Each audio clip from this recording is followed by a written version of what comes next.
Bismillah. Assalamualaikum warahmatullahi wabarakatuh.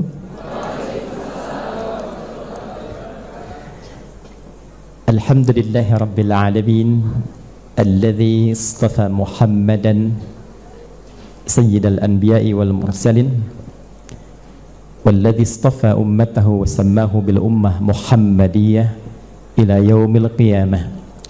Wassalatu wassalamu ala hadzal habibil karim nabiyina Muhammadin wa ala alihi wa sahbihi ajma'in mundu wiladatihi wa nash'atihi wa insya'i daril arqam fil qadimi ila yauminal hadir fil gharatil mubarakah wa ba'du. Yang saya hormati, saya muliakan seluruh unsur pimpinan aparatur Pondok Pesantren Muhammadiyah daerah Garut yang saya cintai, Pak Mudir Kiai Haji Ahmad Syauqi, ada Pak Ahmad Ridwan Saleh, Ustadz Ade Suryadi. Kemudian ini dulu waktu saya masih di sini beliau di klinik Pak Asep nih ya. Alhamdulillah. Kemudian ada Pak Supyadi, bahasa Indonesia semua punya kenangan. Al-Asatidzat, saya dari sejak di pesantren di DA, Bapak Ibu sangat tahu saya paling tidak hafal santri putri. Untuk itu saya mohon maaf kalau tidak hafal yang pembina-pembina putri. Kecuali yang senior-senior mungkin saya masih hafal. Yang saya hormati, saya muliakan, saya banggakan guru-guru saya. Yang mulia Pak Kiai Haji Iyad Mulyana. Beliau ini guru kami di usul fiqih. Saya masuk kelas 3. Belajar usul fiqih dari mulai pengertian aslun, fara'un itu apa sampai ke qawaid. Al-aslu fil amri lil wujubi hatta yadul dalilu ala khilafiha. Nah itu kalau ada kekuatan usul fiqih itu perannya Pak Kiai Haji Iyad Mulyana. Kalimat yang paling saya kenang waktu itu adalah tong ameng kaleles salang lilis bilih uihna lulus. Nah, itu Pak Haji Iyad. Yang saya hormati, saya muliakan, saya cintai guru kami Kiai Haji Ahmad Saifuddin Pak Asep. Huwallazi awwalu man 'allamani lughatal arabiyyah. Jadi kalau Bapak Ibu lihat saya sekarang misal bisa bahasa Arab, di antara keutamaannya itu keutamaan Bapak Kiai Haji Ahmad Saifuddin. Beliau yang motivasi saya dan tidak pernah ketemu saya sampai hari ini kecuali berbahasa Arab. Ya. Nah, ini kami doakan mudah-mudahan Pak Kiai, Pak Asep tetap sehat, baik. Fa kullu ma antaqal arabiyyah kull harfiha fa ajruha mawsulun insyaallah ila al-asatidzah. Yang saya hormati, saya muliakan Pak Nanang ini guru kimia. Beliau saya masih ingat. Dan di antara presentasi saya itu tentang juga kimia, walaupun nanti diteruskan karena setiap tingkat beda guru. Saya dulu membuat bahan makalah itu tentang verum, Fe, F besar, E kecil, betul ya Pak ya. Kemudian itu turunnya itu di surah 57 dan tentang besi itu ayat 25 sampai 26. Sampai sekarang itu atomnya itu ada di nomor ke-26. Dia punya isotop 55, 56, 57. Nah isotop paling stabilnya itu 57. Ya, surah 57 ayat 26. Yang saya hormati, yang saya muliakan Pak Subhan, ini Ustadz Subhan ini tidak mengajar saya waktu itu, tapi sekarang di PDM ya. Ya, alhamdulillah. Ini yang saya berikan pertama kali kitab waktu reuni akbar. Mungkin masih ingat kitab yang saya titipkan untuk bisa dibahas, dikaji di sini untuk menyiapkan santri-santri yang potensial ke depan. Pak Ahmad Farid Wajdi. Ini sebetulnya namanya nama mufassir. Saya sempat belajar dan beliau sempat mengajar saya tafsir Al-Maraghi. Ya, andalannya datang bawa kitab, nulis, ngajar, pulang. Nah ini Pak Farid, jazakumullah khair. Saya tidak terlalu hafal Ustaz dari PDM, barangkali mohon izin, tapi saya berbahagia berada di sini. Kemudian di belakang itu ada guru yang sangat saya cintai, putra beliau nomor 1 seangkatan dengan saya, namanya Ahmad Yasir Maulana. Ya, pintar anaknya, kami selalu bersaing. Datang saya pertama, saya ranking 5, beliau ranking 1. Tapi setelah itu saya ranking 1 sampai selesai. Itu Kiai Haji Agus Yusuf di belakang. Beliaulah yang mendidik saya tentang akhlak. Jadi kalau sekarang saya mempraktekkan kelembutan, akhlak mulia, itu hasil dari pendidikan dan kasih sayang tulus beliau. Kitabnya Al-Akhlaq lil Banin di Ustaz Ahmad Baraja. Limadza yajibul waladu an yatakhallaq? Yajibul waladu an yatakhallaqa li walidayhi bla bla bla bla. Nah, itu Ustaz Agus yang mengajarkan kami dari kecil. Kemudian saya lihat ini Pak Nandi.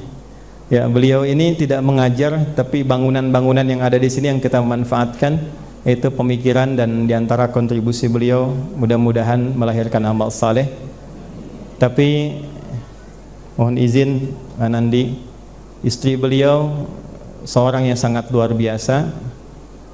Saya mendoakan dari sejak menjadi santri sampai kemudian kemarin saya mendapatkan informasi, beliau mendedikasikan dari mulai tumbuh, lahir sampai dengan akhir hayatnya.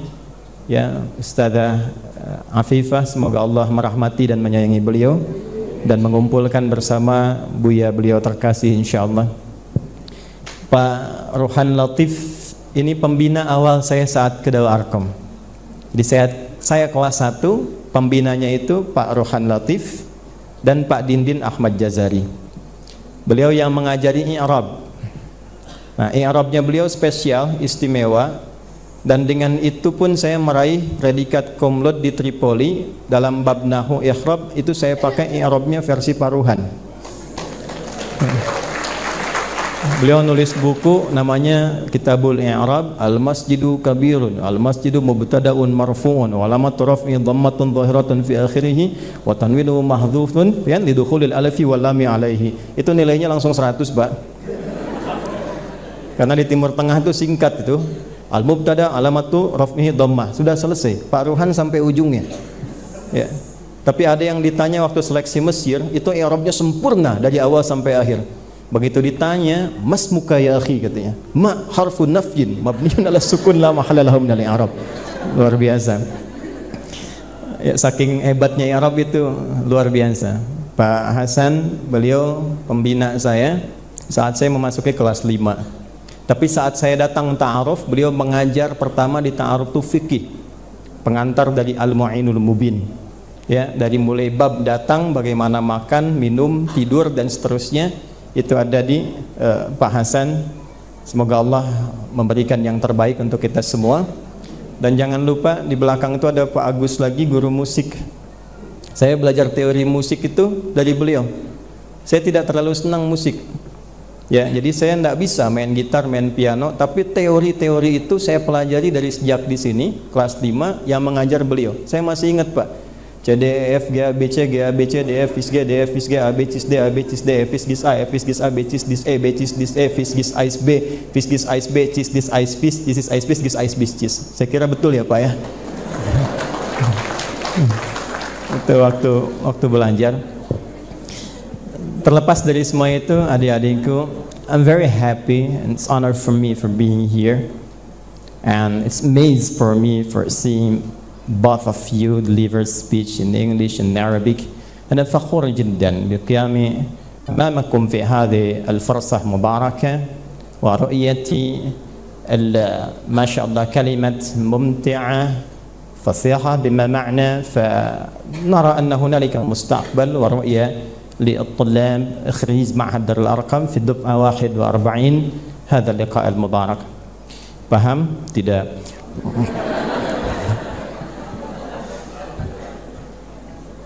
Saya sengaja pakai baju putih ke sini, celana hitam, untuk menunjukkan satu, saya memang santri.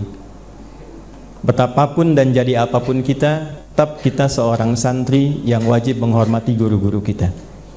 Satu. Dua, dengan pakaian inilah saya berada di wisuda. di ruang ini, dan angkatan kami angkatan pertama yang menggunakan ruangan ini untuk wisuda. Dan ini adalah pakaian yang saya kenakan. Waktu itu saya pecinya hitam, sengaja saya pakai putih karena saat saya datang dan presentasinya tentang ilmiah, bukan hanya bahasa Arab, bahasa Inggris, tapi saya membuat sebuah riset ESU dalam Al-Quran untuk bisa melengkapi ESU-nya Pak Ari Ginanjar yang saat itu tidak bersandar ke ayat dan hadis, hanya mengambil teori dari India. Saya riset, saya sampaikan, dihadiri saat itu unsur pimpinan Majlis Tabligh Muhammadiyah, yaitu Profesor Dr. Yunan Yusuf. Beliau di Majlis Tabligh. Sekarang saya datang ke sini sebagai wakil pimpinan di pimpinan pusat Muhammadiyah, wakil ketua Majlis Tabligh.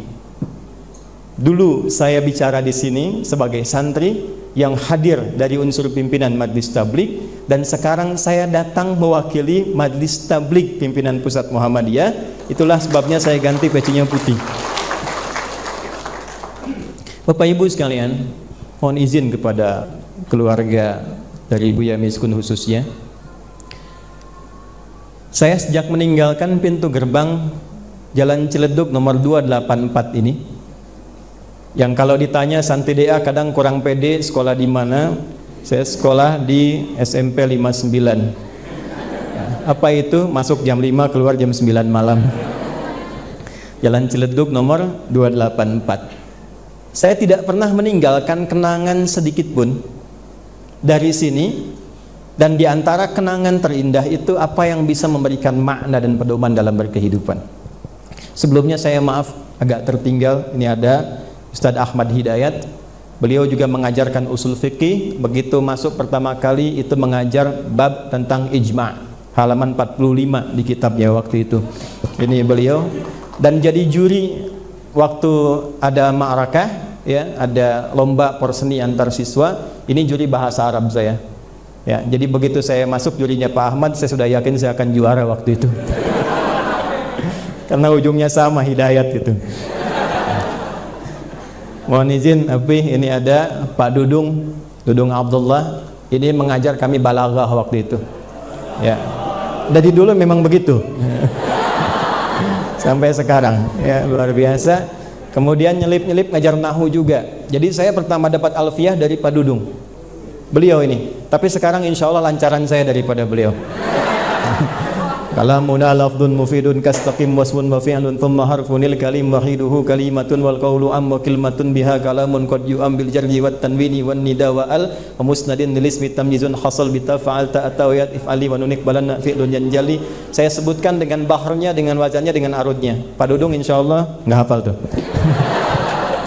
Tapi ingat, setiap apa yang saya sampaikan pahalanya sampai ke beliau. Ya, itu poinnya. Pak Abdullah Rafiq, beliau ini senantiasa motivasi saya, walaupun sempat tugas di Makassar, kembali itu kami sering diskusi dekat, dampingi. Beliau ngajar mawaris waktu itu, dan kakak beliau tinggal di Pandeglang, sahabat ibu kami juga. Semoga senantiasa sehat, baik untuk seluruhnya. Pak Dindin saya nggak lihat ya, tapi adik atau ini saya lihat ya. Saya sempat main juga di Sukadana itu ke bawah sebelah kiri, Dodol Garut sebelah sananya, turun ke bawah ada masjid. Saya masih ingat. Kembali ke tadi, sampai mana kita tadi? Balik yang ingin saya sampaikan, Bapak Ibu sekalian, kenangan diantara yang paling penting itu apa yang memberi makna. Satu hal, saya mencoba untuk mencintai siapapun yang ada di pesantren ini. Terlebih mudirnya pada saat itu, yaitu Kiai Haji Muhammad Mishkun Asy-Syatibi. Jadi kalau beliau itu ada di masjid, itu pasti saya ada di belakangnya.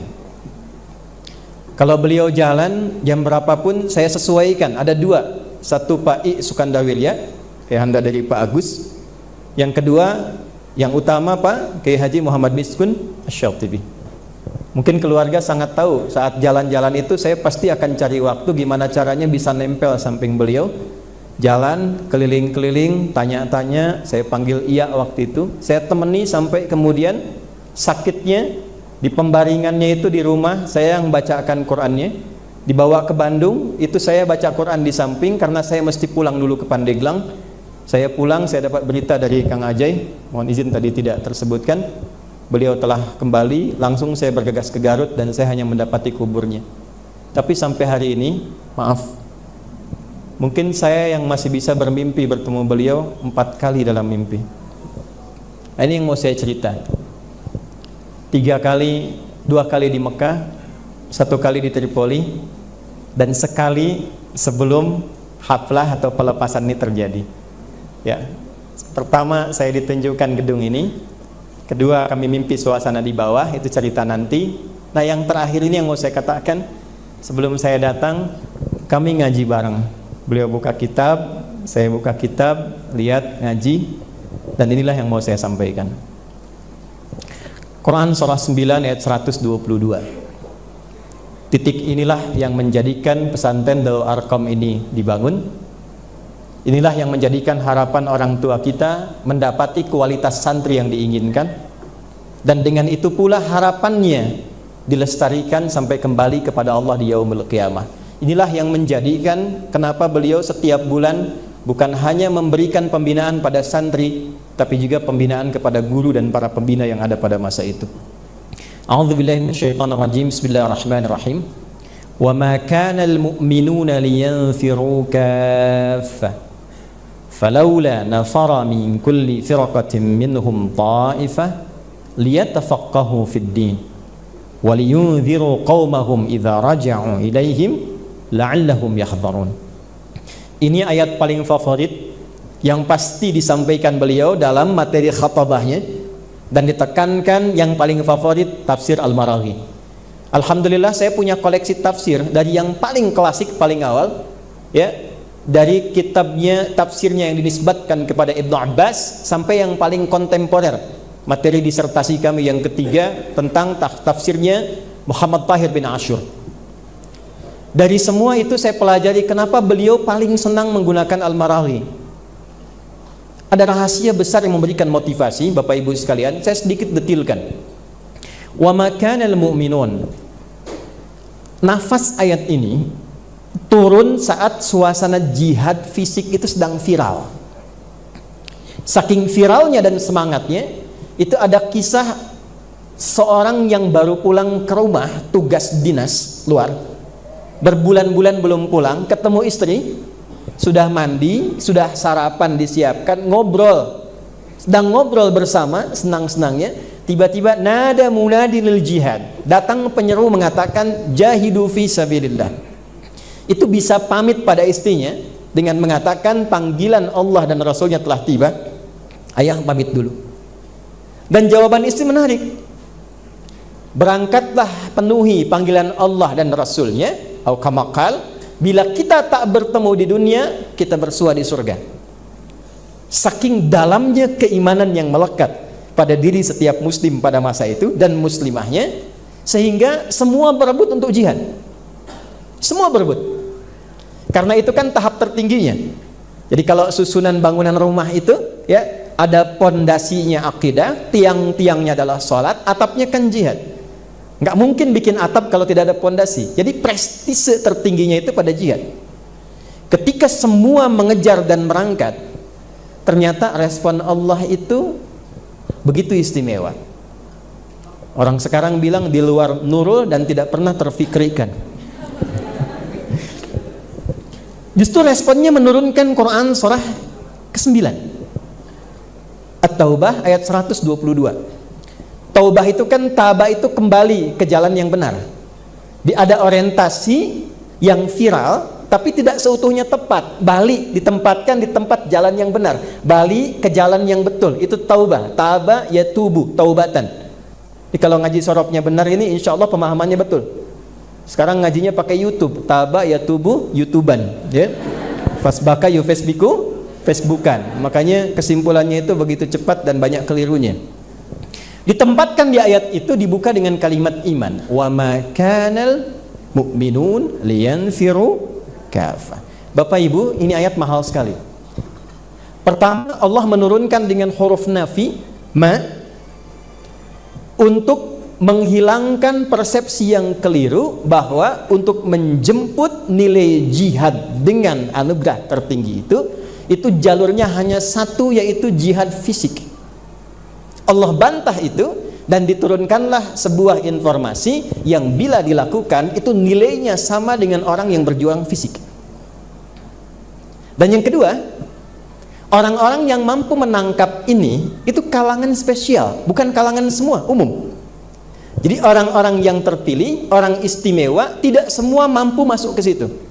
Kalimatnya menggunakan kata al-mu'minun. Di Quran itu ada amanar rasulu bima unzila ilaihi mir rabbihi wal mu'minun. Ada amanu jama' ya ayyuhalladzina amanu, ada yu'minun alladzina yu'minuna bil ghaib, ada al-mu'minun pakai isim fa'il. Al-mu'min di surah Ghafir surah 41, kemudian masuk kemudian ke kata yang jamaknya al-mu'minun. Dalam kaidah balaghah, nanti dikoreksi Pak Dudung kalau keliru, bila ada keterangan menggunakan kata benda, itu artinya menunjukkan sifat yang melekat pada orang itu sudah kokoh dan tidak berubah. Kata kerja, pekerjaan itu naik turun, bapak malas turun, ibu semangat naik. Tapi kalau benda sampai kapanpun nggak berubah. Ini mic sampai kiamat kurang 2 hari tidak akan pernah jadi ayam, tetap mic. Nah, maka kaidah tafsir mengatakan jika ada informasi yang disampaikan menggunakan kata benda dan diawali dengan sifat iman, ini menunjukkan pemilik iman yang kokoh, yang tidak biasa, yang tidak sama dengan standar iman biasa yang kadang naik turun. Artinya, kalau Anda menginginkan memiliki keimanan yang kokoh, istimewa, diapresiasi oleh Allah, masuklah dalam golongan itu, sehingga dijaga oleh Allah dengan keistimewaan imannya.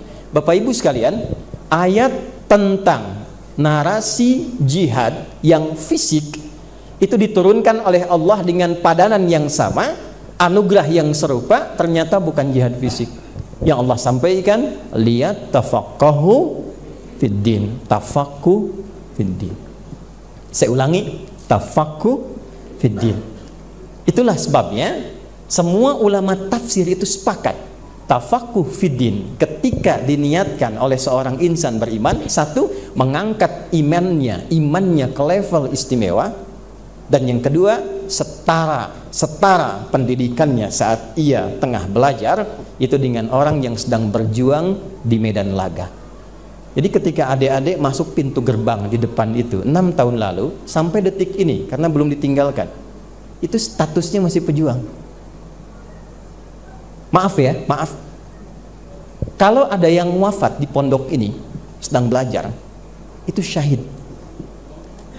Dan nilai syahidnya itu setara dengan orang yang berjuang di medan perang. Itu mahal.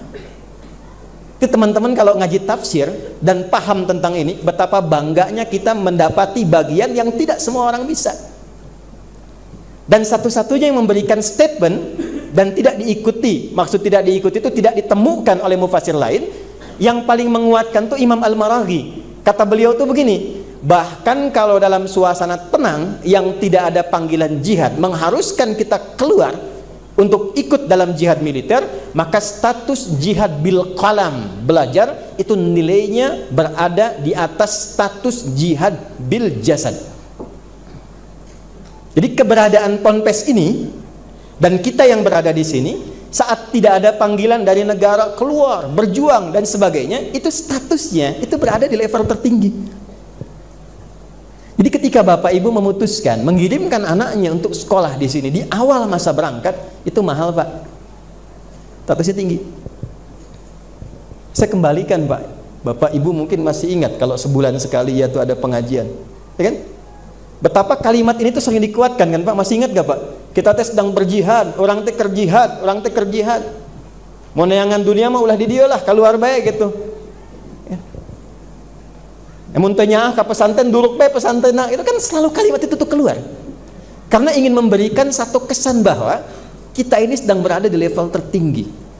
Dan yang dipertaruhkan adalah imannya. Jadi yang mau saya katakan pertama begini, maksud saya tidak bangga bahwa Anda datang ke sini bisa pidato bahasa Arab, bahasa Inggris. Di luar sudah banyak. TKW juga bisa banyak yang bahasa Arab. Ya. Ini Bang Fahad suka bolak-balik. Ya, kemarin dari Australia, kemarin baru dari Amerika, Mas Fahad. Ya, coba tanya deh, pengemis di Amerika bisa bahasa Inggris ya?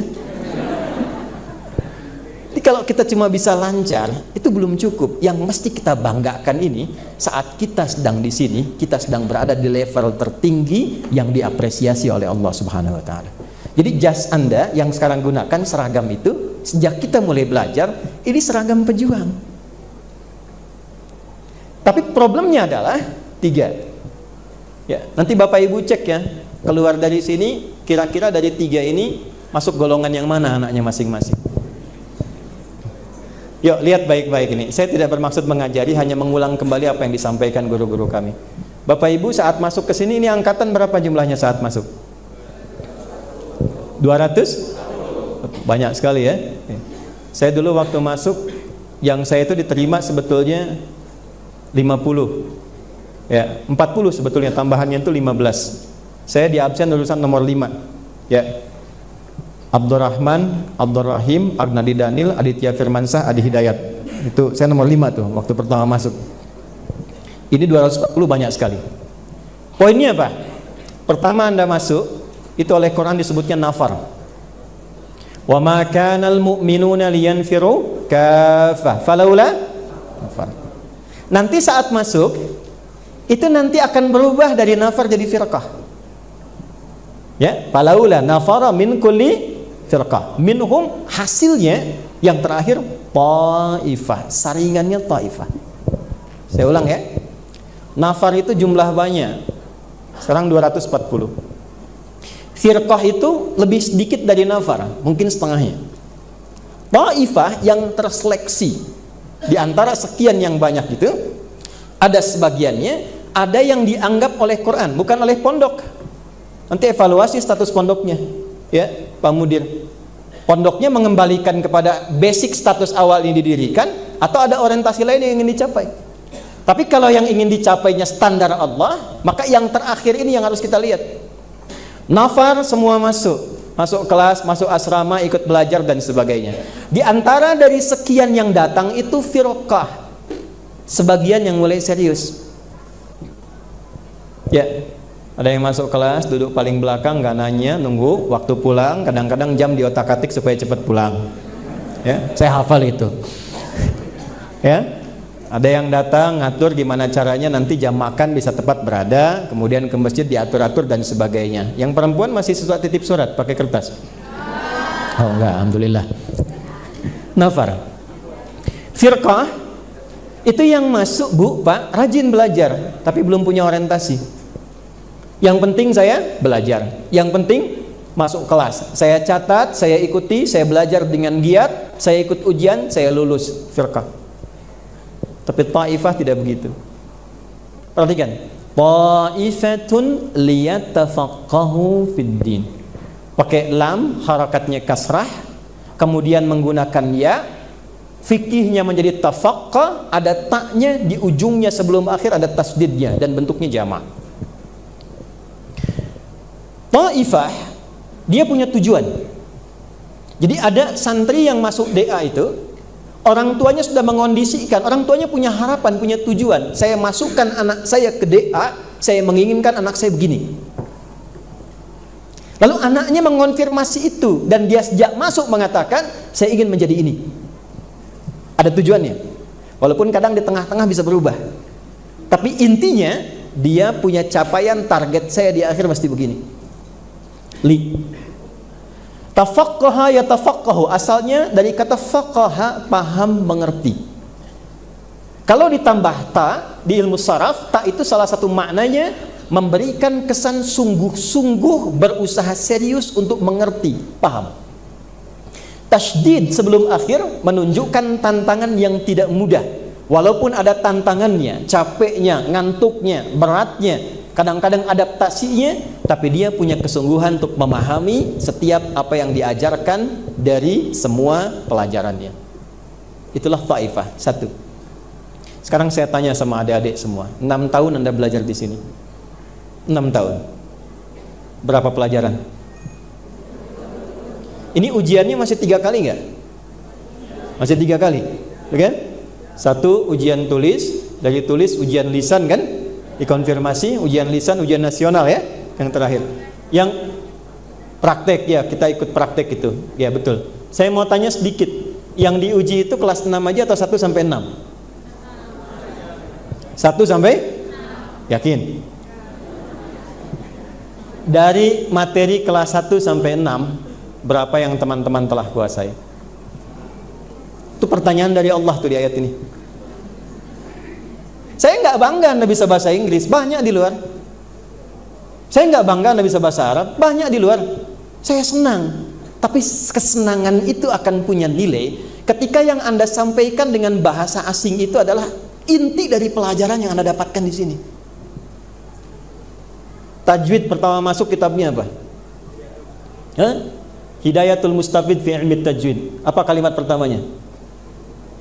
At-tajwidu lughatan al-ityanu bil jayyidi wa istilahan ilmun yurafu wa mustaqim li sifati wal mududi wa ghairi dzalika kat tarqiqi wa tafhimi wa nahwihima. Ma ghayatu ilmi at-tajwid ghayatuhu bulughun nihayati fi itqani lafdh al-Qur'ani alamatu luqiyya min al-hadrati nabawiyyati afsahiyyati wa qila ghayatuhu sawnul lisani lil khata'i fi kitabillah ta'ala. Saya belajar hari Rabu, yang ngajar Pak Ustadz Tatas Kurnia. Saya belajar jam 2, saya murajaahnya di depan rumahnya di depan, masuknya Rabu jam 4. Situasinya masih terbayang. Itulah tafaqquh. Dari semua yang Anda pelajari dapatnya apa? Nahunya apa? Pertama masuk apa? Jurumiyah. Siapa yang ngarang? Lupa. Hasan Haji. Kenapa disebut dengan jurumiyah? Apa pembukanya? Al-kalamu lafdul murakkabul mufidu bil wad'i wa aqsamu thalathatun ismun wa fi'lun wa harfun wa amal ismu wa kalimatun dalat ala ma'nan fi nafsi wa lam tuqtaran bi zamanin wad'an. Saya hafal itu bukan saat saya kuliah di Libya, bukan. Bukan saat saya di UIN, bukan. Saya menghafal itu tahun 97 saya masuk, sampai sekarang masih ada. Yang ngajar guru yang sama. Hampir semua pelajaran yang dipelajari, alhamdulillah, kitabnya masih terbayang sampai sekarang. Sekarang kita balik tanya, yang teman-teman dapatkan 6 tahun itu apa? Untuk Anda membalas ibu Anda yang menangis minta sama Allah, yang nahan supaya nggak nengok, baru datang pengen balik lagi, kadang nginep semalam ya Pak ya Bu. Balik di jalan pengen balik lagi, nyampe rumah masih nanya, gimana sayang? Gitu. Uang cukup? Makan gimana? Rian? Mempersembahkannya pakai apa? Umum, silahkan pelajari, tidak ada masalah. Matematika, fisika, dan seterusnya. Tapi poin terbesarnya, anak DA itu bedanya dengan di luar yang lain. Ketika Anda keluar, kita semua jadi pejuang. Dan kenal Allah. Karena pembuka gerbang itu dibuka dengan kalimat iman. Wa ma kanal mu'minun. Jadi jangan sampai keluar dari sini nggak kenal Allah. Itu bukan anak DA. Anda bebas mau jadi apapun. Kita punya diplomat, Dirjen Bimas Haji di Depak, itu alumni kita. Ya, Ustadz Hilman Latif itu alumni kita, angkatan 11 ya Pak. Angkatan Pak Oleh ini, Pak Ridwan Soleh. Ya, kita ada yang dirjen ada, dosen banyak, entrepreneur banyak, politisi ada, wakil menteri ATR itu ya, angkatannya Pak Tantowi Jauhari, Mas Owi, mufti ada, ya mufti itu ada, bahkan usia 26 tahun jadi mufti. Ada alumni DA usia 26 tahun jadi mufti. Tidak boleh orang naik ke atas mimbar untuk khutbah kecuali atas tanda tangan dan persetujuannya. Mufti di Tripoli, orangnya nih yang sedang berada di hadapan Anda sekarang.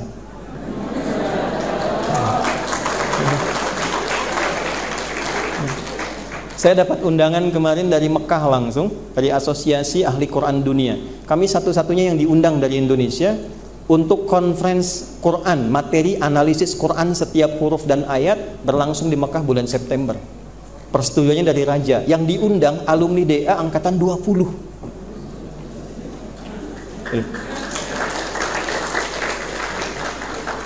Jadi mau jadi apapun silahkan, tapi jangan sampai keluar dari sini nggak kenal Allah. Salah. Yang kedua, apapun yang dilakukan paham. Fikih itu paham. Teman-teman setelah ini kuliah, praktekkan apa yang didapatkan di sini. Kapan bangun, kapan mitigasi, jaraknya diatur. Saya tidak pernah datang ke Tripoli kecuali saya tanya dulu, saya mau belajar apa nanti. Saya minta hubungi kawan, tolong kirimkan buku-bukunya. Berapa jarak dari asrama ke masjid, dari masjid ke perpus berapa. Kita ukur waktunya, kapan masuknya, keluarnya kapan, dan apa yang bisa saya dapatkan. Nah, anak DA begitu. Kan di sini cuma dibagi 3 poros. Poros masjid, poros kelas, poros asrama. Itu dipakai keluar. Anda kampus, di mana masjidnya yang dekat ke kampus? Kalau lagi gelisah jangan curhat di Instagram, datang ke masjid. Ternyata tidak seperti yang kubayangkan ya. Ustaz, gak nyambung. Ya. Innama ashku bathi wa huzni ilal. Pakai. Maaf, masih ada waktu? Baik. Itu poin. Jadi saya tidak ingin melihat anak DA, ini kan ada tua alumninya nih, yang Garut ya, Mas Rasman itu. Nanti ada perhimpunan alumni, tapi saya tidak ingin dengar, tidak ingin lihat anak DA nanti dari sini lulus, kuliah atau melakukan apapun satu kehilangan imannya, jangan sampai terjadi. Sayang ustadz-ustadzah mendampingi 6 tahun. Kedua, tidak mengerti apa yang dikerjakan. Pahami. Apapun yang kita dapati, kalau kerja pahami tugasnya. Kalau belajar, pahami. Sebelum orang paham, kita sudah mengerti. Dan dahsyatnya, saya berikan rahasia. Ini bocor halus di antara kita ya. Allah kasih anugerah kemampuan otak orang Indonesia. Itu kalau di riset standar, di riset secara sederhana, itu bisa melebihi kualitas rata-rata kemampuan otak manusia pada umumnya. Karena kita itu teruji oleh alam dan antropologinya. Misal begini, lidah kita itu kalau dipakai bahasa apapun, adik-adik nanti belajar, itu gampang adaptasinya, dan kalau sudah bicara seperti penuturnya. Tadi yang bicara bahasa Inggris tuh, kalau nggak ditampilkan orangnya, tadi siapa namanya? Orang mana, man? Bekasi. Itu Bekasi di mana? Jatiasi, karena kalau Tambun tuh kadang aku Bekasi itu ya. Jatiasi masih deket lah Bekasi. Kita tetanggaan itu. Itu kalau nggak ditampilkan orangnya, suaranya aja nggak akan tahu orang Jatiasi. Akan tahu. Ya, orang India bahasa Inggris sehebat-hebatnya tinggal di Inggris tahu India nih. Orang Cina bahasa Arab ketahuan. Kita halu. Ketahuan Cinanya. Tapi orang kita, dia bicara bahasa Arab seperti orang Arab. Kif halak ya akhi? Alhamdulillah nabi khair. Wenak? Gak ketahuan. Saya tugas di Saudi 2010. Udah bagus-bagus pakai bahasa Arab, ada syekh orangnya tinggi, janggutnya panjang di pinggir, pakai bahasa Arab. Assalamualaikum ya syekh, kaifa haluk? Dabi mati tasik katanya. Tapi kalau bicara bahasa Arab nggak tahu kali itu orang Tasik. Bahasa Inggris luar biasa. Bahasa Jepang nggak akan ketahuan. Saya punya teman banyak di Jepang dan saya belajar bahasa Jepang. Watashi wa Indonesia no adi desu. Genki desu ka? Nggak ketahuan. Saya belajar karena kita punya sekolah di Jepang di Saitama. Nanti kalau mau jadi ikut guru-guru boleh nanti sambil latihan ke Jepang. Ini kita ada nanti di akhir saya sampaikan. Ya. Bahasa Prancis saya belajar. Bonjour, comment ça va? Ça bien. Nggak ketahuan, gitu. Jadi kalau kita lakukan itu dengan lisan kita, itu tinggi nilainya. Nggak kelihatan kalau orang kita itu. Kemampuan mencerna sesuatu, apalagi orang DA, akalnya banyak.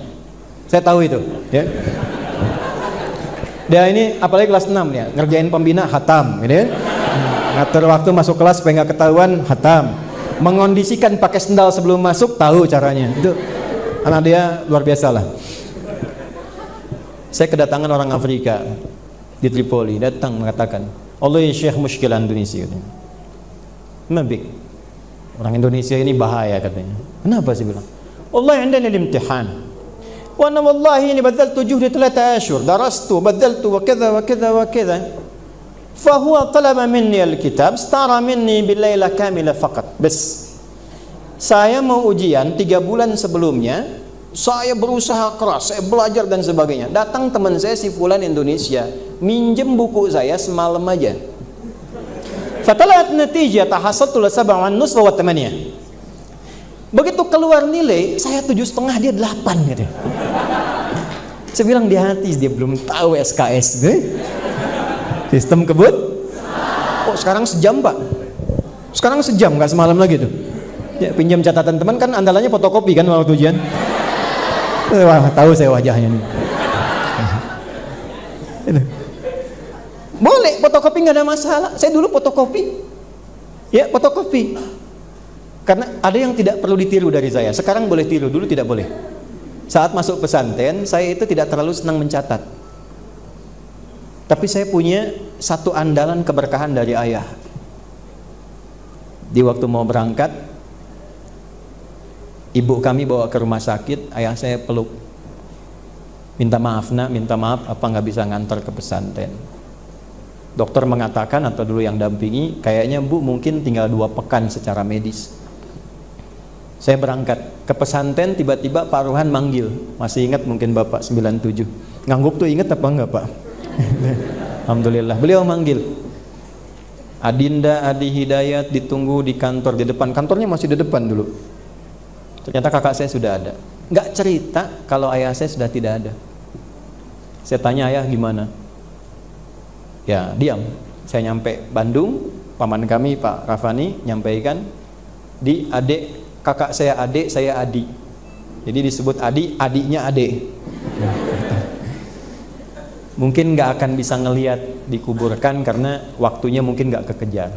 Kami masih pakai bis, ternyata nyampe Pandeglang betul sudah lewat maghrib, sudah dikuburkan. Saya cuma lihat ibu di ruang tengah. Saya datang, saya peluk, saya nggak nangis, saya tahan untuk membahagiakan. Saya temani tidur, di tidur mimpi saya ketemu ayah, cuma melambaikan tangan, pakai seragam, pakai baju warna biru. Hati-hati ya, biru tuh. Tapi maut kita nggak ada yang tahu. Ya itu kan rahasia Allah. Bisa Anda duluan, saya belakangan, bisa. Tapi juga bisa tertukar, saya belakangan, Anda duluan. Itu mungkin terjadi. Nah itu sangat potensial terjadi. Dadah, saya putuskan ya sudah, saya senang dengan itu. Besoknya saya masuk ruangan kami tempat bernostalgia, berpelukan, main-main, canda, itu ya. Pak nggak kerasa Pak ya, sekarang sudah kelas 6 Bu anaknya. Itu dulu suasana itu saya alami sejak awal-awal sebelum masuk ke DA. Dan ibu kami memberikan semua kitab-kitab yang bagus, baju yang bagus, sarung, pecinya kepada sahabat-sahabat ayah untuk silaturahim. Saya cuma kebagian mushaf. Cuma kebagian mushaf. Saya bawa mushafnya, saya menghadap ke kiblat di ruang tengah, saya masih ingat sekali. Lalu saya katakan, ya Allah, saya tidak punya apapun untuk membahagiakan ayah saya dalam hidupnya. Mohon jadikan setiap huruf yang saya baca dari mushaf ini menerangi kesendirian ayah saya di alam sana. Saya menghadap kiblat, saya baca, saya nangis waktu itu. Tapi nggak bisa berhenti lisannya. Sampai di akhir saya berhenti, tak sadar yang saya baca itu sudah hafal Pak, Ibu. Tapi saya nggak pernah cerita sama teman siapapun. Sudah hafal dengan nomornya, dengan halamannya, dengan artinya. Itu yang merubah saya waktu itu. Pulang ke sini, dulu Pak Didi Supardi yang masih bertugas untuk bisa mengetes hafalan. Dan beliau nggak kasih angka, kasih pagar begini, pagar gitu. Kalau pagarnya 3 berarti hafalan bagus. Ditugaskan 8 ayat, saya masuk ke depan, dulu dilanjutkan oleh Pak Opik waktu itu.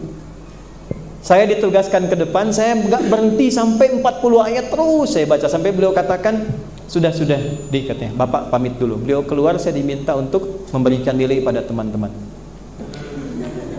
Apa kaitan dengan yang ingin saya sampaikan? Dari sejak itu perubahan terjadi dengan Quran yang dicintai itu. Bapak Ibu mohon maaf ya. Adik-adik, teman-teman, ayah kalian mungkin masih ada, ibu masih ada. Tapi kalau kalian niatkan lulus ini untuk memberikan bakti kepada kedua orang tua, demi Allah catat ini, karena saya telah melewatinya. Teman-teman akan selalu dijaga dalam kebahagiaan dan kesuksesan di setiap etape dan karir yang Anda pijak. Catat itu. Niatkan. Kalau 6 tahun belum kerasa, cuma ngasih info, mama uang habis, papa ini itu. Sekarang waktunya. Coba niatkan lulusnya ini, niatkan setiap yang diamalkan itu untuk membahagiakan orang tua, walaupun tidak tahu. Anda tahu apa yang terjadi? Keberkahan pertama saya didapatkan dengan Pak Gumbira. Pak Gumbira itu guru olahraga dulu. Dan nama itu doa, selalu gembira. Ketemu siapapun, gembira. Datang ketemu, saya masih ingat di sudut gerbang depan, kan dulu masih ada di bawahnya itu ada semacam tembok untuk duduk. Kita diminta lari ke Ngamplang ke sana muter. Ya paling tidak ke Cipujuh ke situ. Begitu saya duduk, yang lain sudah selesai. Beliau bilang, "Yi, Bapak minta maaf. Yang lain itu nilainya 8, karena 8 itu paling tinggi. Ai Bapak kasih 6 karena Ai nggak ikut ujian kemarin." Saya bilang nggak apa-apa Pak, terima kasih. Saya minta maaf Pak ikut ujian karena ayah saya baru meninggal kemarin. Innalillahi wa inna ilaihi rajiun. Sebagai duka cita, Bapak naikkan dari 6 jadi 8. Coba lihat tuh, demi orang tua tuh nilai berubah, 6 jadi berapa? 8. Ya. Dan yang kedua, itu ketika Quran itu hadir di kepala kita, dan saya baru temukan risetnya di London, lampu merah sonoan dikit tuh. Itu ada riset dari seorang dokter, dia kelahiran Maroko, jadi periset di Inggris sekarang. Ternyata menemukan kesimpulan, orang yang sudah hafal Quran dengan hafalan yang baik, dengan cara yang benar, itu akan menambah kecerdasannya minimal 3 kali lipat dari manusia biasa. Pendekatannya sederhana, karena di Quran ada 52.000 kosakata. Kalau dia ulang-ulang terus, itu menstimulus otaknya sehingga cepat beradaptasi dengan apapun. Nah, yang saya rasakan saat masuk DA, karena cinta Quran itu ada, saya dekati Pak Miskun waktu itu, ya, untuk mendapatkan Qurannya. Barokahnya apa? Jadi kalau disebutkan, saya nggak nulis pun hafal Pak. Tapi jangan ditiru ya, waktu itu. Jadi kalau ujian itu rata-rata teman-teman ke masjid sebagian, dan saya pasti hafal. Sebagian teman-teman itu suaranya kencang, keras untuk menghafal. Itu saya bilang, ada teman saya Zaini Amirobi bawa catatan, Zen, kalau nanti sudah selesai, tolong bangunkan saya. Saya tiduran di sampingnya. Dia menghafal keras, dia selesai, saya hafal. Dia 8, saya 10 nilainya tuh. Tapi tidak ditiru, dan banyak korban guru dari saya itu. Di antaranya siapa? Pak Nasrun ada di luar. Kalau masih ingat itu, Pak Nasrun ada ya, tadi sapa saya. Beliau ngajar saya mustalah hadis. Ya, hadis sahih, hadis dhaif, ya hasan dan sebagainya, itu banyak. Yang sekarang diplesetkan jadi amplop. Kalau ceramah dapat amplop tipis itu dhaif. Ya, kalau tebal sahih, kalau tipis tapi banyak sahih li ghairihi. Ya, tapi saya tidak termasuk demikian. Enggak usah. Dengan saya siapapun mengundang tidak boleh ya. Tidak boleh. In ajriya illa 'ala Allahi rabbil alamin. Saya sudah mentahbiskan, pengennya dari Allah saja. Ya. Ini Kang Wildan sekarang, dulu Umed namanya, main basket. Saya masih hafal. Dan saya tahu gayanya main basket, kesenangannya lay up gini. Ya. Temannya ada besar dulu namanya yang pernah patah tangannya itu. Apa saya insyaallah. Yang gedor-gedor kamar mandi juga saya baru masuk tahu saya itu. Balik sini ya. Teman-teman sekalian, kembali ke yang tadi ingin saya sampaikan. Apa yang terjadi? Keberkahan itu salah satunya kekuatan ingatan. Pak Nasrun waktu itu mau ngecek buku, Pak Agus juga waktu itu ngecek buku, suka kumpulkan bukunya gitu ya. Kalau Bapak masih ingat, Bapak-bapak, saya kan suka bilang, Pak, saya izin ngambil dulu ke asrama. Pak Nasrun ada tuh. Sebetulnya saya nggak punya catatan. Itu baru saya kasih tahu sekarang tuh. Itu berarti saya belajar kelas 4 ya Pak Nasrun mengajar itu. Kelas 4 berarti 2021, sekarang 2024. 23 tahun kemudian saya cerita ini Pak. Sebetulnya saya nggak punya catatan. Ya. Tapi karena setiap belajar itu pertanyaan selalu saya jawab, dan kadang saya ngasih kode tulisan di kertas, beliau yakin saya punya catatan. Jadi saat saya berangkat ke kamar itu, nilai saya sudah ada A, punya catatan. Tapi saya nggak bohong, saya ngambil catatan dulu Pak ke asrama. Di asrama saya balik, saya nyatet dengan hafalan itu. Jadi begitu kembali, beliau sudah nggak butuh catatan saya simpan, nggak dilihat lagi, tanda tangan aja udah. Ya, yang lain-lain yang komplit marah sama saya itu. Ya, Ahmad Farabi, yang lain-lain dan sebagainya. Oh si Adi, ternyata nilainya A, cina orang B. Ada tuh. Tapi itu nggak perlu ditiru. Yang perlu Anda tahu itu asbabul munculnya. Ayat asbabun nuzul, hadis asbabul wurud, kisah asbabul muncul. Itu karena cinta orang tua, karena Quran. Maka saya mohon jangan sia-siakan orang tua Anda yang mengantar Anda sampai di hari Anda berada di sini. Tunjukkan baktinya. Saya demi Allah sampai sekarang, ibu saya mau apa, saya lakukan. Saya minta sama Allah, saya lakukan apapun itu. Sampai sekarang. Anda tahu berkahnya Pak? Sampai sekarang, ujung kepala sampai ujung kaki, saya nggak pernah beli. Ini dikasih Allah. Kacamata ini paling unik, karena setiap ada model baru, dikirimkan oleh orang yang saya tidak tahu, nyampe ke kantor, modelnya baru, tapi yang paling mengejutkan apa? Itu ukuran minus dengan silinderisnya pas. Tahu dari mana?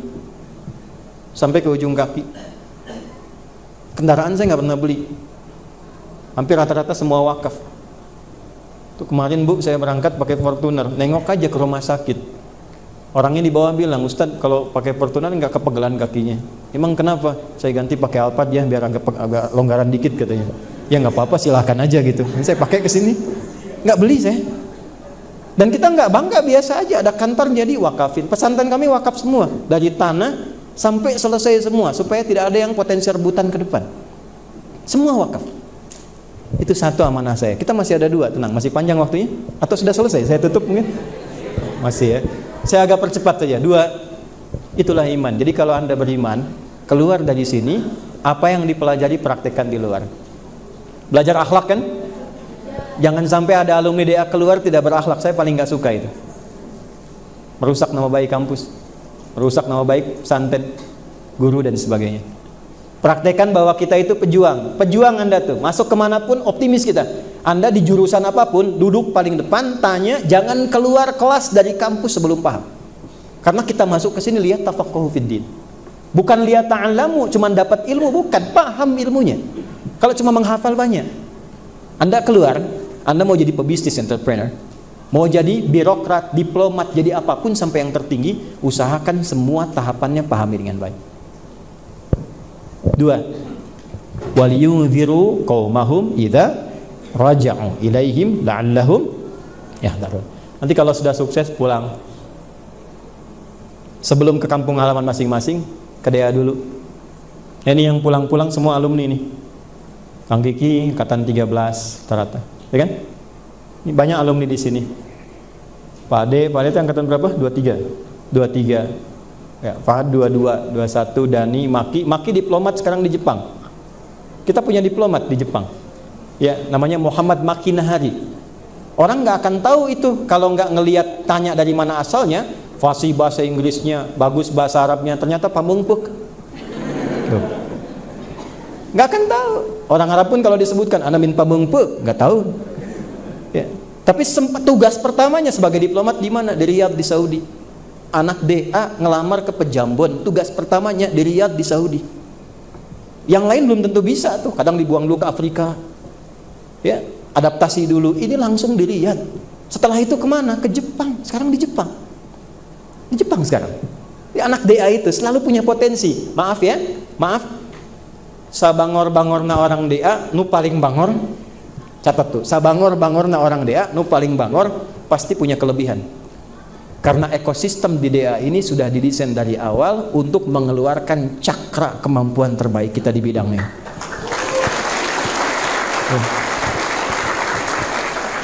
Tuh Pak Adnan tuh bangor tuh di DA. Dan saya sebut aja adik saya bangor itu. Wah, pokoknya paling pionir lah dalam kebangoran tuh salah satunya. Sekarang bangun masjid itu hampir semua proyek pemerintah yang pakai alat berat itu punyanya beliau. Usahanya besar-besar walaupun badannya kecil itu. Adnan. Fahad kita tahu tuh. Ya, konsultan-konsultan tuh yang pejabat, yang politikus, yang macam-macam, itu konsultannya Mbak Fahad tuh. Ya, banyak di luar yang bisa saya ceritakan, banyak yang bisa kita kisahkan. Tapi saya mau katakan, kita itu punya DNA yang keluar dari sini, kita mesti pakai. Minimal Anda bawa, saya orang DA, tongerakeun. Jangan malu-maluin. Ya, keluar dari DA, katakan saya ini orang DA. DNA itu punya DNA pejuang. DA itu punya DNA pejuang. Dan tahukah Anda tempatnya Darul Arqam? Arqam bin Abi Arqam itu anak muda, masuk Islam ke-17. Usia 17 tahun yang mewakafkan rumahnya di sekitaran itu Bukit Sofa itu dari 40 as-sabiqunal awwalun yang mewakafkan anak muda, jiwa entrepreneurnya tinggi. Kenapa tempat kita disebut Darul Arqam? Karena pendiri menginginkan anak-anak muda yang datang ke sini punya kepercayaan diri, punya kesuksesan yang tinggi, ketika keluar kemanapun dia sukses dan balik lagi ke tempatnya. Anda setelah pulang lihat DA-nya. Yang punya kemampuan apa? Lakukan. Punya kemampuan di kurikulum, share. Punya kemampuan di pembangunan, wakafkan kemampuannya untuk bangun asrama, bangun rumah makan yang layak. Jangan cuma dikeluhkan. Anda mengeluh saat berada di sini, ketika pulang ganti keluhan itu dengan pembuktian. saya waktu makan gak kebagian karena kasurnya begini, karena bangkunya begini. Besok saya jadi arsitek, saya robah tuh. Gratis, begitu kan? Ya. Jadi, dan itu diapresiasi Pak. Santri bikin ruang makan, kasih nama ruang makan misalnya Kevin. Si Kevin angkatan sekian balik bikin ruang makan, apresiasi. Ya. Yang ketiga, terakhir, saya mohon izin Pak Ibu. Ini kajian kitab kami untuk kita semua.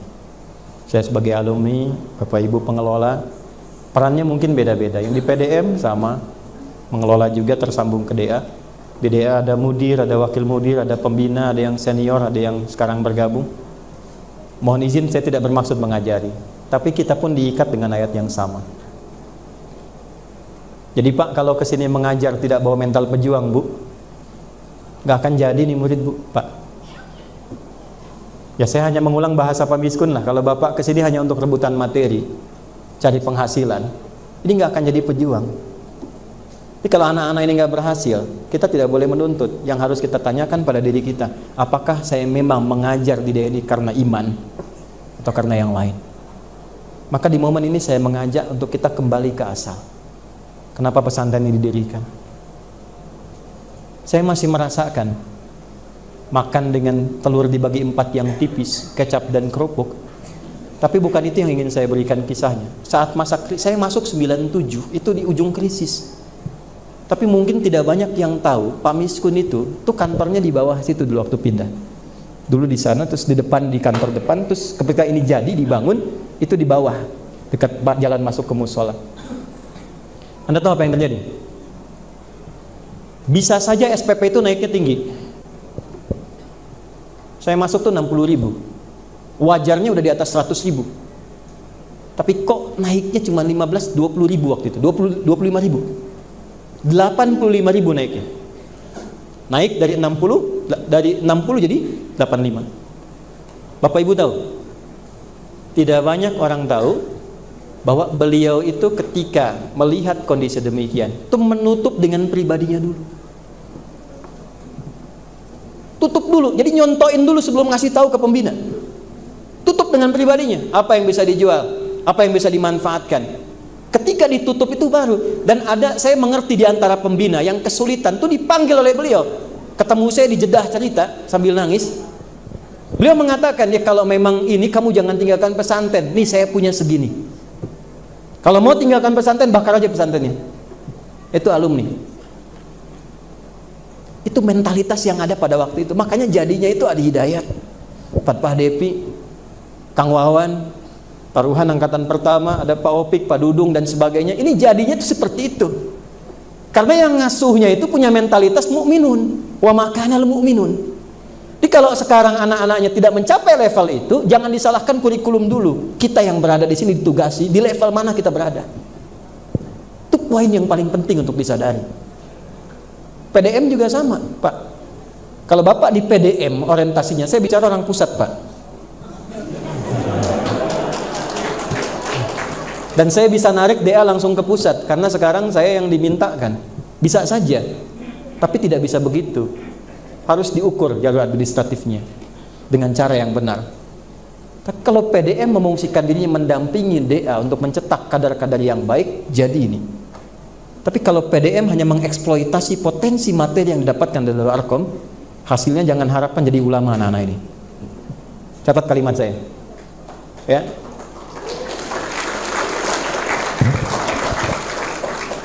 Saya minta semua berubah. Saya bicara di depan keluarga semuanya. Adik-adik berubah semua. Keluar dari sini bawa kebanggaan. Kita semua di sini berubah. Bawa kembali, berikan ke basic, cintai ma'had ini, dan jadikan kebanggaan untuk bekal kita pulang menghadap Allah Subhanahu wa taala. Dan alhamdulillah di Ramadan kemarin ini rombongan sudah datang ke pesantren. Kami bangun pesantren, Pak. Tapi pesantren saya khusus untuk mendidik ulama, diterima dari usia KB 3 tahun sampai S3. Jadi dari KB usia 3 tahun, TK-nya 5 juz, SD-nya 30 juz, diwisuda di Mekah di Madinah, masuk pesantren sampai S3, S1, S2, S3. Masuknya gratis dari pesantren sampai selesai cuman bawa badan. Jadi jas semua apa semua sudah ada. Kerjasamanya kuat. Jadi kalau belajar fisik itu kita kerjasama dengan Kopassus. kudanya dari kavaleri, bukan cuman manah, apalagi memanah Santi Putih dengan surat-surat gak jelas itu. Ya. Kita pada nembak terjun. Saya latihan terjun, Pak. Saya bimbing Kopassus. Ya, sama di Polri sekarang, Lemdiklat Polri, Polwan angkatan 55 baru kemarin tanggal 25 April, Polwan angkatan 55 sekarang menghafal Quran selama 5 bulan. Anda di sini 6 tahun. Kalau mereka nggak hafal sesuai dengan standar, itu nggak lulus jadi bintara Polwan. Standarnya bukan edukatifnya, Qurannya. 505 Polwan yang muslimah itu belajar Quran. Saya baru buka kemarin. Jadi kalau mereka 5 bulan hafal Quran 30 juz, Anda 6 tahun nggak hafal 30 juz, ada yang salah. Halo? Kan? Balik lagi, tapi jangan sesali, balas ketika keluar. Karena sekarang banyak anak DA di sini 6 tahun nggak hafal, begitu selesai saya bicara ini, dia katakan pada hatinya, saya akan buktikan. Keluar dari sini setahun langsung hafal 30 juz, Pak. Tidak cukup dengan amin. Ayo, pulang dari sini. Amin udah nggak ada sekarang, udah selesai semua. Ya, buktikan dulu. Nah itu yang mau saya sampaikan itu poin-poin. Saya membawa suasana semangat lah. Alhamdulillah kami ada di pusat, Pak. Silakan. Ini kami juga mau ada pertemuan. Ini saya challenge ya angkatan 41 ini. Saya barusan teleponan dengan Kiai Fatur Rahman di Jogja. Kita itu lagi bangun masjid khusus untuk pembinaan calon ulama. Yang outputnya 2 seperti Bu Yamiskun inginkan. Ulama intelektual ulama. Insya Allah dalam 2 bulan masjidnya selesai. Itu dikoneksikan langsung dengan Institut Tablik Institut yang mendidik di situ level mahasiswa untuk jadi kualitas unggul. Yang diterima cuma 20. Saya harap ada yang dari DA untuk masuk ke situ. Di jurusan apapun. Nanti direkomendasikan kampus dididik di situ. Betul-betul jadi manusia unggul berkualitas. Tawaran 1. Tawaran 2. Kami punya program kerjasama dengan para ulama di dunia. Kami ada asosiasi 20 negara. Membuat program khusus Bapak, Ibu, penguatan hanya untuk mencetak ulama. Dipilih setiap tahun 20 orang. Sekolah 2 tahun di Indonesia, itu dengan saya, ada Syekh Tajuddin dari Sudan, Syekh Ali Masri dari Mesir, Syekh Faris dari Yaman, namanya Akademia Dakwah Islamiyah. Ijazahnya langsung dari Tripoli. 2 tahun dengan kami di sini, 2 tahun lagi di Tripoli sampai S3. Sampai selesai. Bidangnya nanti banyak. Ya, bahkan nanti beberapa ada yang bidang umum tapi basicnya Quran dan dakwah. Akan diterima 20 orang di tahun ini. Mungkin 30, 15 putri atau 20 putra, 10 putri. Saya harap ada yang dari DA. Ya, rombongan awal itu ada yang Alwi, ya, kemudian ada Iqbal, ada Fauzi, itu saya kirim ke Istanbul setahun di program ini. Dari situ saya kirim ke Sudan 3 tahun. Alhamdulillah kemarin pas mau wisuda, mau selesai kampusnya dibom habis. Jadi Allah menginginkan balik lagi ke Staida gitu ya, pulang ke Staida ke DA lagi gitu. Tapi nanti kembali lagi tuh, jangan harap aman kamu UI. Ya. Nah, belum aman kamu, nanti kamu belum selesai S2, S3 masih lanjut. Ini Alwi ini Pak D-nya, UA-nya di Hakim Agung. Saya ngajar di Hakim Agung, Pak, dari mulai cakim calon hakim sampai jadi Hakim Agung tuh kami ada materi untuk mengajar. Maaf ya, gini-gini angkatan DA walaupun biasa-biasa, tapi saya itu juga membimbing di Mahkamah Agung dari mulai calon hakim 400 kehakiman di Indonesia sampai Mahkamah Agung kami yang bimbing. Di TNI saya bimbing, Pak Panglima itu alhamdulillah dia di antara yang belajar dan juga mengaji. Ya, di kepolisian alhamdulillah juga belajar. Artinya apa? Bekal apapun dari DA, apalagi kemampuan khotobahnya yang bagus, itu insya Allah adaptasinya bisa digunakan dimanapun. Hadzal ladzi urid an uwasila ilaikum fi hadhihi an-nuqtah al-mubarakah. Wala astati' an a'idakum fi ba'd al-umur al-muhimma lakum, walakin ana ansahu lakum jami'an ba'da takharrujikum fi hadha al-ma'had al-mubarak ilzamu bi shakhsiyatikum al-marghubah fiha wa hiya annakum at-tullab al-ma'had faftakhiru bih wa khudhu hadhihi at-tasmiyah aynama kuntum. Kemanapun Anda berpetualang setelah ini, jaga nama baik Tuharkom.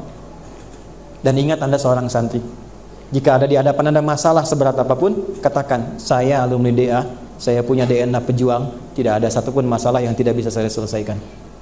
Bawa itu kemanapun, tapi jaga akhlaknya, jaga imannya, dan yang paling penting, usahakan kita punya amal soleh yang saat pulang kita gandeng orang tua kita, guru-guru kita, keluarga besar kita di pesantren ini, dan kita mendapatkan kalimat selamat dari malaikat dengan mengatakan salamun alaikum bima sabartum fa ni'ma uqbaddar. Saya tutup dengan satu ayat di Quran surah 13 ayat 23 plusnya dengan 24. Allah menyampaikan jannatu adni yadkhulunaha wa man salaha min abaihim wa azwajihim wa dzurriyyatihim. Ada anak yang akan masuk surga, oleh Allah diminta gandeng dulu bapak ibunya. Bapak ibunya soleh, Bu, Pak.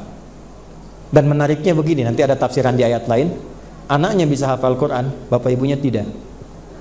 Anaknya bisa paham hadis, bapak ibunya tidak. Tapi ketika masuk surga, perintah pertama Allah, gandeng bapak ibumu yang soleh itu. Mungkin bapak ibu tidak punya kualifikasi seperti anak Anda sekarang dapatkan. Tapi sadarilah, 6 tahun investasi, keringat, darah, air mata, tangisan, mohon, uang dan sebagainya. Demi Allah, kalau anak-anak ini baik dan mereka jaga, ada kebanggaan yang bisa didapatkan kalau bukan sekarang saat kita pulang.